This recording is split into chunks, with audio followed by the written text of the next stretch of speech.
Welcome sa Doris TV. Kung interesado ka sa ganitong news, huwag kalimutang i-subscribe ang ating YouTube channel.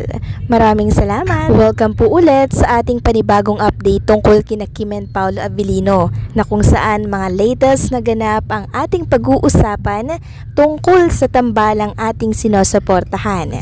So, ayun, welcome back again sa ating YouTube channel mga kakimpaw. And for tonight's video nga, pag-uusapan natin ay tungkol po kina Kim and Paolo Avellino, and I'm sure excited na kayong malaman ang tungkol sa good news natin. Tungkol ito sa Valentine's, which is ngayong araw po, no? So ano kaya, kamusta kaya ang Valentine's Day ni Kim and Paolo Avellino? Mamaya pag-uusapan natin yan, pero bago ang lahat, narito muna ang naging post ni MJ Felipe sa kanyang Facebook account.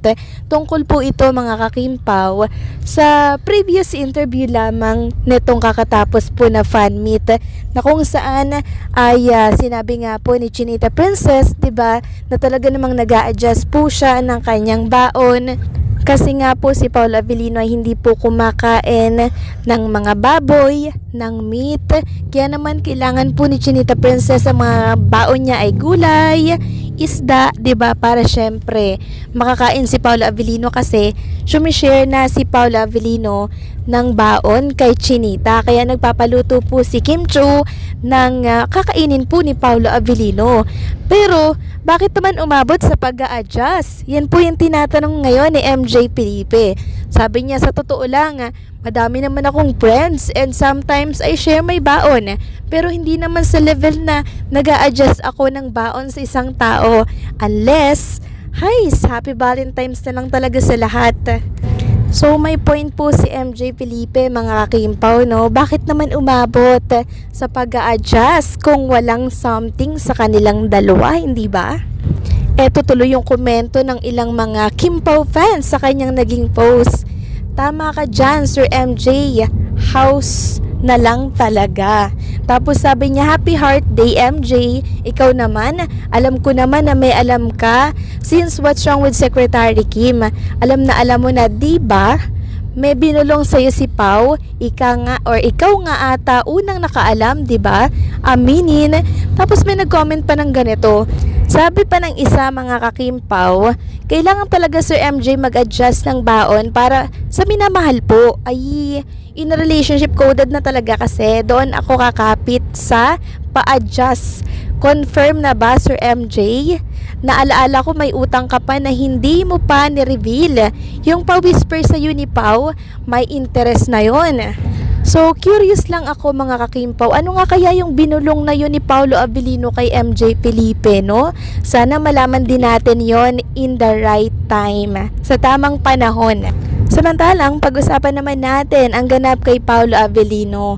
So wala pa pong alas 6, dumating na po si Paolo sa Kidapawan para po sa kanyang event.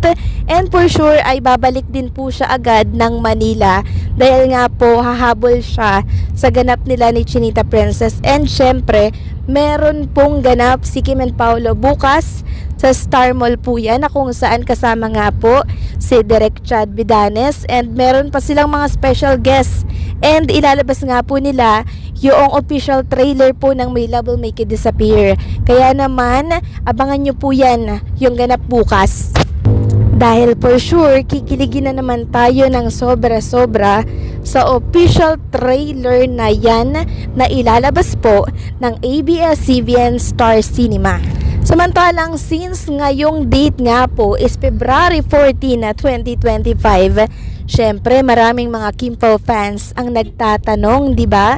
Kung ano ba yung ginawang effort ni Paolo Avellino dito kay Chinita Princess, kasi Valentine's Day nga naman po. So ano ba yung ginawang effort na yan ni Paolo Avellino, na kung saan ay meron nga po tayong nabalitaan.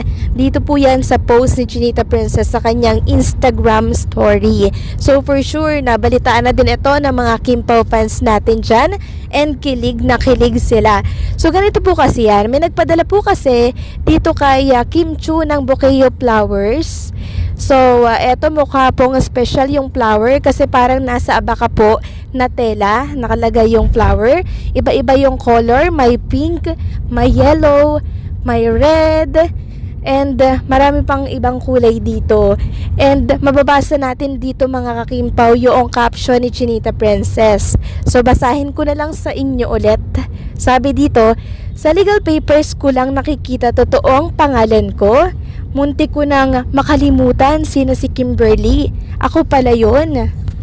Tapos, nakita ko po yung pangalan mga kakimpaw. Tinag niya po sa baba etong si Paulo Avellino. Kay Paulo Avellino pala galing to. Sabi po dito, thank you boss. Tapos tinag niya si Paulo Avellino. Grabe naman kasi Kimberly. Tapos walang nakalagay na prom. Yun pala kay Paulo Avellino. So siguro pinadala to ay sa It Showtime Studio kasi nga po si Kim Chu ay nag-It Showtime kanina.